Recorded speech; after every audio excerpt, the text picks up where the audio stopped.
है ना। 4 आश्रम माने जाते हैं, 25-25 साल की उम्र बताई गई है अगर एक ब्रॉडली हम डिवाइड कर दें। लेकिन आज की दुनिया में अभी 25 साल तक सिर्फ पढ़ते रहना और उसके बाद एकदम से फिर गृहस्थ आश्रम में एंटर करना, ऐसा नहीं है। आपस में थोड़ी सी बाउंड्रीज कहना चाहिए कि मिक्स ही हो गई हैं। आजकल बच्चे कई बार 26-28 साल तक भी पढ़ते रहते हैं। अभी मेरे पास एक लड़का अभी कुंडली दिखाने आया था अपनी मदर के साथ, और वो 27 साल का है और अभी विदेश जाना चाहता है और पढ़ाई भी करना चाहता है। तो ऑब्वियसली जबकि दशा उसकी विवाह की चल रही है, तो खैर मैंने उसे समझा दिया। अभी तो उसका 2.25 साल तक पढ़ने का योग भी नहीं है, उसकी कुंडली भी हम लगा लेंगे, विवाह कब होगा। तो अभी ये है कि 28 साल तक भी मान लीजिए, चलो मान लेते ब्रह्मचर्य, उसके बाद गृहस्थ आश्रम शुरू हो जाएगा। और गृहस्थ आश्रम का मतलब बेसिकली ये है कि ये जो हमारे हिंदू धर्म में जो बनाए भी गए हैं ना ये आश्रम, वो इसीलिए बनाए गए हैं कि ये इंसान की जो ग्रोथ होनी है वो एक कंप्लीट ग्रोथ होनी चाहिए। मतलब वो इमोशनली भी डेवलप हो और वो फिजिकली और साथ साथ उसको फाइनेंशियली, सोशली, हर तरह से उसकी ग्रोथ होनी चाहिए लाइफ में। और तभी वो जब इन सब आश्रमों के द्वारा पार करके वो पहुंचेगा वानप्रस्थ में 50 साल की उम्र में या 60 साल, आजकल जैसे रिटायरमेंट 60 ईयर्स होता है जनरली, 60 to 65, तो उसके तब तक मान सकते हैं कि गृहस्थ आश्रम है, या कहना चाहिए कि उसके बाद वानप्रस्थ शुरू हो रहा है। हमारे गुरुजी तो जनरली कह देते थे कि अभी वानप्रस्थ मान लो कलयुग में 60 साल है, 60 साल के बाद है। और वानप्रस्थ मतलब कि अब आपको थोड़ा अटैचमेंट कम करना पड़ेगा चीज़ों से, हर तरह से जो हम संग्रह करते रहते, इकट्ठा करते रहते, इन चीज़ों को अब कम कीजिए और थोड़ा डिटैचमेंट और थोड़ा सा अपने जो भी रिश्ते हैं या जो भी आपकी लाइफ में जो भी इतनी सारी आपने इकट्ठा कर रखी चीज़ें, अब उनको अपरिग्रह पे आ जाइए। तो वानप्रस्थ आश्रम बेसिकली 50 है। अभी मेरा बर्थडे भी 9 अगस्त को था, I also became 50 years old. तो मेरा भी अब वानप्रस्थ आश्रम एज पर अगर हिंदू धर्म का वो देखें तो 50 ईयर्स पे शुरू हो गया, बट ठीक है राव सर के अकॉर्डिंग 60 पे शुरू होगा। तो बेसिकली इसमें यह है कि हर आश्रम में हम एक उस आश्रम के अकॉर्डिंगली जो हमें ड्यूटीज करनी है वो पूरी करते हैं, और नेक्स्ट आश्रम की हम तैयारी कर रहे होते हैं। नेक्स्ट जो हमारा आने वाला समय है उसके लिए हम अपने आप को प्रिपेयर करते हैं। तो अब मैरिज के रिलेटेड आजकल देखिए, एजुकेशन के बाद पहला क्वेश्चन तो ठीक है प्रोफेशन होगा, लेकिन उसके बाद हर इंसान जो सेटल थोड़ा हो गया वो विवाह करना चाहता है, और उसके माँ बाप या उसके रिलेटिव जो है वो चाहते हैं वो सेटल हो जाए। तो कुंडली जो बच्चों की या लड़के लड़की जो विवाह योग्य है उनकी आती है, तो वो उनमें हम देख पाते हैं, लेकिन प्रश्न कुंडली के द्वारा हम बहुत सारी उनकी जो क्वेरीज हैं, बल्कि कहना चाहिए कि प्रश्न कुंडली बहुत ज्यादा मदद करती है। अगर मैरिज रिलेटेड क्वेश्चन में हम मैरिज की कुंडली तो उसकी व्यक्ति की लगाए साथ में प्रश्न कुंडली को भी यूटिलाइज करें तो वो बहुत अच्छे रिजल्ट देती है। ठीक है। और इनके साथ साथ हमारे जो 16 संस्कार हिंदू धर्म में बताया गया उसमें भी विवाह संस्कार जो है वो बहुत महत्वपूर्ण संस्कार बताया गया है। और इनफैक्ट हिंदू धर्म में तो ये बोला जाता है कि कोई भी इंसान कंप्लीट नहीं होता जब तक उसका विवाह ना हो जाए। मे भी आजकल लोग शायद चॉइस रख सकते हैं कि हम मैरिज ही नहीं करेंगे, लेकिन ये देखा गया है कि जो लोग शादी नहीं करते हैं वो 40 साल 50 साल या बाद में जाके वो फिर उनको मतलब कभी ना कभी वो वैवाहिक संबंधों में इन्वॉल्व हो ही जाते हैं।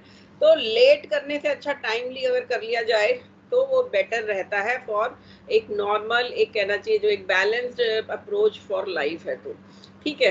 इसके साथ साथ हमारा धर्म अर्थ काम मोक्ष जो लाइफ के गोल है हमारे, है ना, इन चीजों में भी हमारा जो लाइफ पार्टनर होता है वो हेल्प कर सकता है। इनफैक्ट वो आपको आपके साथ चल सकता है इन चीजों को पाने में। लेकिन आप बोल सकते हो कि मैडम हो सकता है विवाह अच्छा ना हो, डाइवोर्स हो जाए, या वो आपके लाइफ में ही आपके लिए एक नेगेटिव पॉइंट प्रॉब्लम बन जाए। तो उस समय भी प्रश्न कुंडली जो अगर हम लगाएंगे तो उसमें हमें काफी कुछ चीजें अच्छी मिल सकती हैं।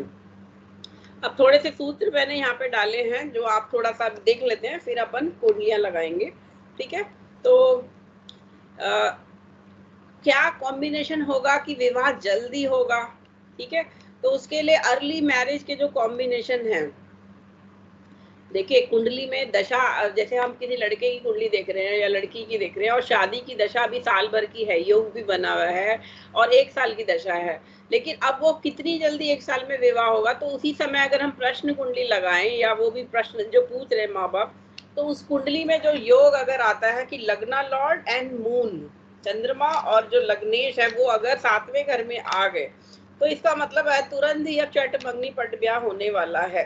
With in may be 1 month he marriage की बात पक्की हो जाएगी और विवाह हो जाएगा, विवाह होने के बहुत अच्छे योग हैं।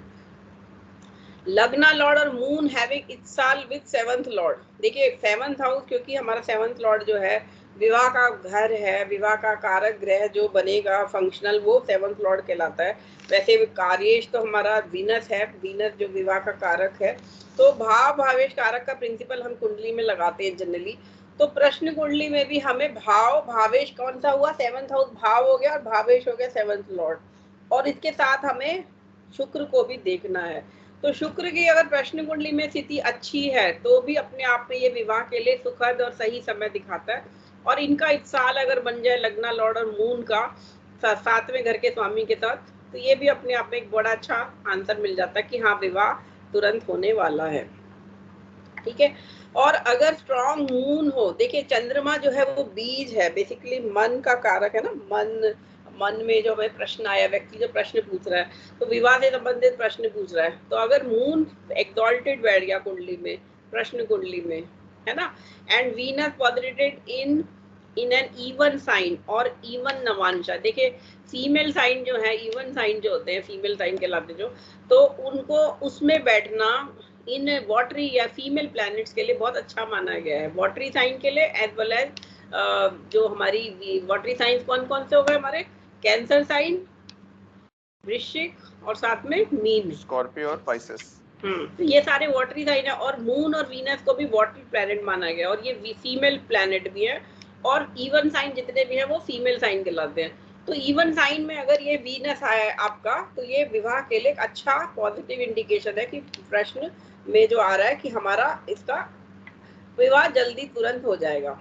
और इसके साथ अगर चलो मान लो कि प्रश्न कुंडली में वो ऑड साइन में भी है, लेकिन अगर इवन नवांशा में आ गया, D9 में अगर प्रश्न का जो नवांशा है उसमें इवन साइन में आ गया और वो वहां से वो एस्पेक्ट भी कर रहा है लग्ना को, तो वो एक पॉजिटिव इंडिकेशन हो जाएगी रिलेटेड टू अर्ली मैरिज। ठीक है। लग्ना इन फीमेल दृष्टिकोण गिव अर्ली मैरिज।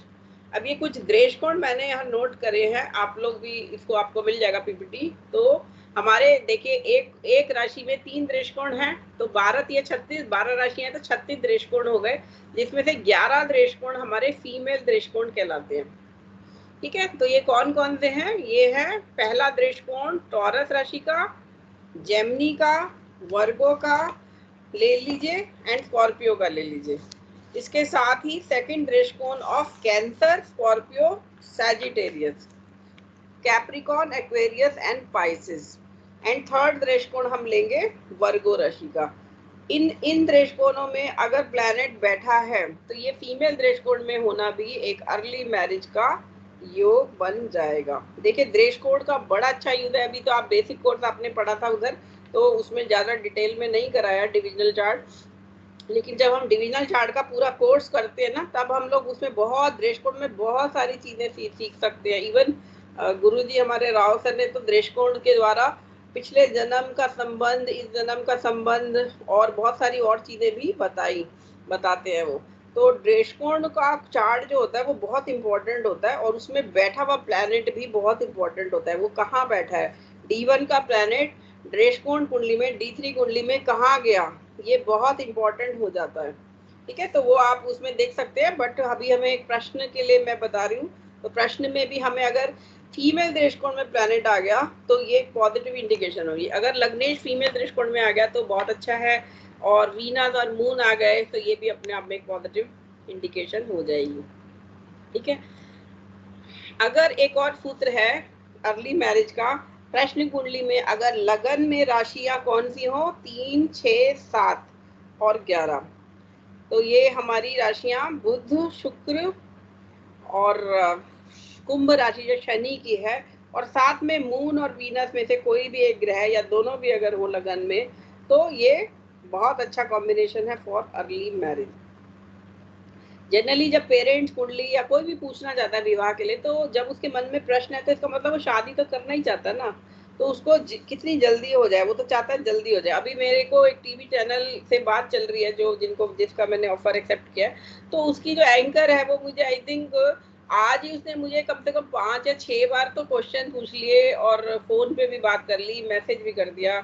और विवाह भी उसका 2.5 साल बाद होना है, 2.25 2.5 साल बाद। लव अफेयर है, उससे ही होना है कि नहीं, अभी हमारी प्रॉब्लम चल रही है, कोई ना कोई इशू करके वो बार बार क्वेश्चन पे क्वेश्चन पूछे ही जा रही। तो विवाह मतलब विवाह, इंसान जो लव अफेयर में होता है वो उसको ज्यादा एक क्यूरोसिटी होती है और वो बड़ा एक चाहता कंटेंटेड आंसर चाहिए। तो प्रश्न कुंडली के द्वारा हम लोग बहुत सटीक रूप से आंसर दे सकते हैं प्रश्न कुंडली के द्वारा। ठीक है, अब ये भी पूछा जाता है, एक क्वेश्चन एक है कि कौन नेगोशिएट करे मैरिज में। माँ को करना चाहिए, पिता को करना चाहिए, भाई को करना चाहिए, या मामा को करना चाहिए। मामा किससे देखेंगे, कौन बताएगा मुझे? कुंडली में मामा कहाँ से देखा जाता है? छठे भाव से। छठे भाव से। छठे भाव से। और चाचा चौथे से तीसरा। चाचा कहाँ से देखेंगे? 11वें भाव से। बिल्कुल सही बात, क्योंकि मामा थर्ड फ्रॉम मदर हाउस यानी फोर्थ, थर्ड फ्रॉम फोर्थ, और फादर का ऐसे थर्ड क्या है 11th हाउस, तो वो चाचा हो गया।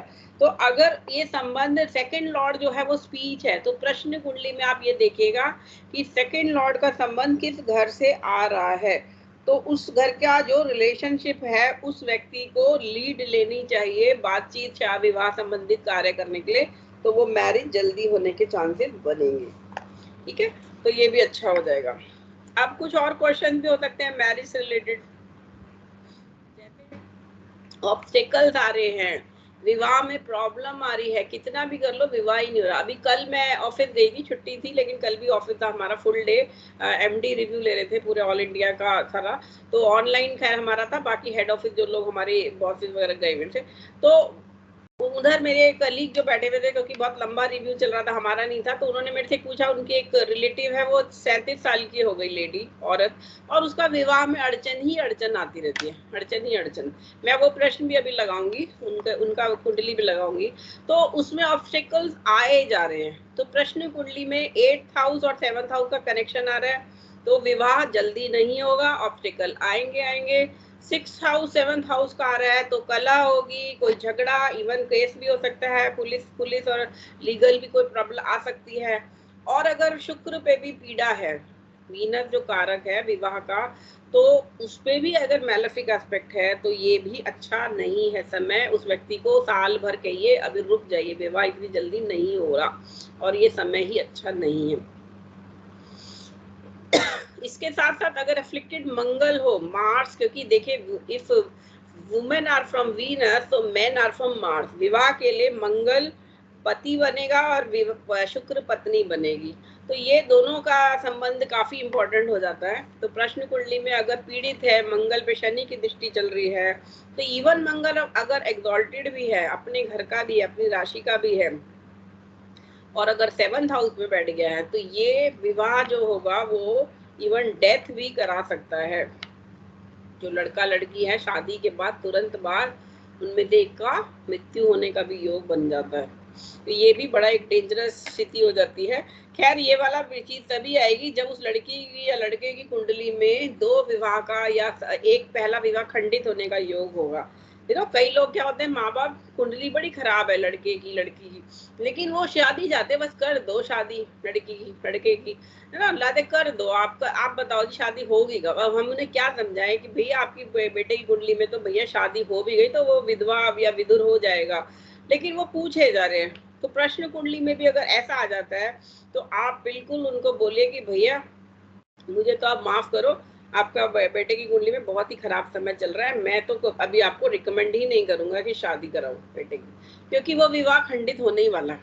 अगर प्रश्न कुंडली में भी सप्तम में मंगल देखिए, मंगल राहु सर भी हमेशा बोलते हैं मंगल, मैंने भी हमेशा बताया है कि मंगल तुरंत रिजल्ट देगा, तुरंत एकदम से एक्सीडेंट कराएगा, एकदम से कोई किसी वेपन से या किसी अस्त्र से या किसी सर्जिकल वेपन से आपकी वो आपको उससे हानि होने का या आपको नुकसान या आपके ऊपर होने का योग बन जाता है। तो मंगल अगर एक्सॉल्टेड भी हो, अपने सन का भी हो, और कि 7th हाउस में हो, तो ये प्रश्न कुंडली में एक योग है कि जो होने वाला संबंध है वो खंडित होने वाला है बिकॉज ऑफ डेथ। ठीक है, तो अभी हमने मोटे मोटे कुछ रूल्स कर लिए, बाकी तो जनरल रूल जो हमारे प्रश्न के हैं वो ही चलेंगे हमारे। तो अभी हम एक दो कुंडलियां लगाते हैं।